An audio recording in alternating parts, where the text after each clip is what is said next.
শ্রীমদ্ ভগবদ গীতা, গীতা জ্ঞান, গীতা অষ্টাদশ অধ্যায়, মোক্ষ যোগ, শ্লোক সংখ্যা 15 ও 16তম। এই শ্লোক দুইটির সম্পূর্ণ বিস্তারিত বাংলা ব্যাখ্যা। শরীরবং মনোভির্যৎকর্ম প্রারভতি নরঃ নজ্জং বা বিপরীতং বা পঞ্চৈতে তস্য হেতবঃ। শরীর, বাক্য ও মনের দ্বারা মানুষ যে কর্ম আরম্ভ করে তা ন্যায্যই হোক অথবা অন্যায্যই হোক, এই পাঁচটি তার কারণ। তত্রৈবং সতি কর্তারমাত্মানং কেবলং তুজা পশ্যত কৃত বুদ্ধি তন্নাস পশ্যতি দুর্মতিঃ।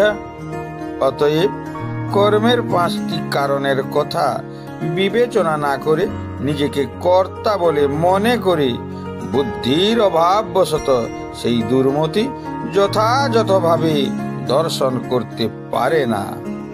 ন্যায় এবং বিপরীত কর্ম বলতে যথাক্রমে ধর্মের অনুকূল এবং প্রতিকূল কর্মকে বোঝায়। সর্বদা সকল ধরনের কর্মফলের সিদ্ধির জন্য শরীর সহ পাঁচটি কারণের প্রয়োজন। উদাহরণস্বরূপ একটি গাড়িকে ধরা যাক। এখানে লক্ষণীয় যে কর্মের 5 ধরনের কারণের বর্ণনা কেবল বনেটের নিচে ইঞ্জিন সম্পর্কে, পেট্রোলের সম্পর্কে নয়। এখানে বলাই বাহুল্য, পেট্রোল ছাড়া ইঞ্জিন চলতে পারে না।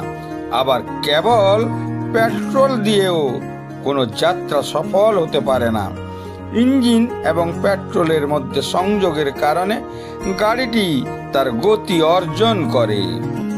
তারপর চালক মালিকের ইচ্ছানুযায়ী গন্তব্যে পৌঁছে যেতে সক্ষম হয়। এই উদাহরণটি বোঝার পর ভগবান শ্রীকৃষ্ণের বক্তব্যটির অর্থ স্পষ্ট হয়ে যায়। নিষ্ক্রিয় সচেতন আত্মা নিজেকে দেহ এবং অন্যান্য গুণাবলীর সাথে একীভূত করে এবং জীব রূপে বিভিন্ন ধরনের আকাঙ্ক্ষা দ্বারা অনুপ্রাণিত হয়ে উপযুক্ত এবং অনুপযুক্ত কর্ম সম্পাদন করে।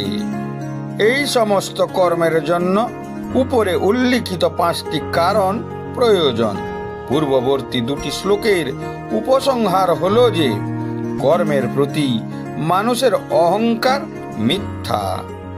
পূর্ববর্তী শ্লোকে আমরা দেখেছি যে আত্মার উপস্থিতিতে দেহ ইত্যাদির মতো জড় দেহাংশগুলিও সক্রিয় কাজ করে, কিন্তু আত্মা অকর্তা থেকে যায়। আত্মা এবং অনাত্মার মধ্যে এই পার্থক্যের অনুপস্থিতিতে অজ্ঞ ব্যক্তিরা নিজেদেরকে কর্তা এবং ভোক্তা বলে মনে করে। জীবদ্দশায় জীবের জন্য আসক্তি, বিতৃষ্ণা, লাভ ক্ষতি এবং সুখ দুঃখের প্রয়োজন অনিবার্য। যে মুহূর্তে একজন মানুষ আত্মা এবং অনাত্মার মধ্যে পার্থক্য বুঝতে পারে এবং অজ্ঞতা থেকে জন্ম নেওয়া মিথ্যা অহংকারও বুঝতে পারে, ঠিক সেই মুহূর্তেই এই মিথ্যা সত্তা দিবা স্বপ্নের মতো অস্তিত্বহীন হয়ে যায়। তত্রৈবং সতি অর্থাৎ সকল ধরনের সঠিক ও ভুল কর্ম কেবল শরীর, কর্তা এবং দশেন্দ্রিয় ঈশ্বরের সাহায্যেই সম্পন্ন হয়ে থাকে। কিন্তু যে আত্মা তাদেরকে চেতনা দান করে সে চিরকাল পবিত্র এবং অকর্তা থাকে। অজ্ঞ লোকেরা এই আত্মাকেই কর্তা বলে মনে করে। এই ধরনের বিপরীত জ্ঞানের কারণগুলি এখানে 2টি শব্দ দ্বারা নির্দেশিত হয়েছে: অকৃত বুদ্ধি এবং দুর্মতি।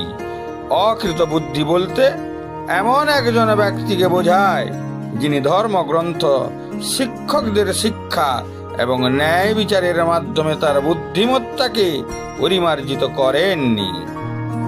আর দুর্মতির অর্থ রাগ ও ঘৃণায় ভরা দুষ্ট মনের মানুষ।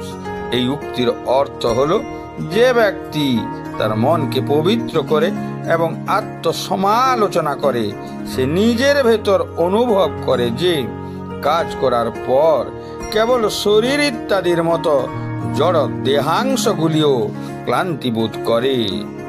এখানে কোনো অকর্তা আত্মা নয়।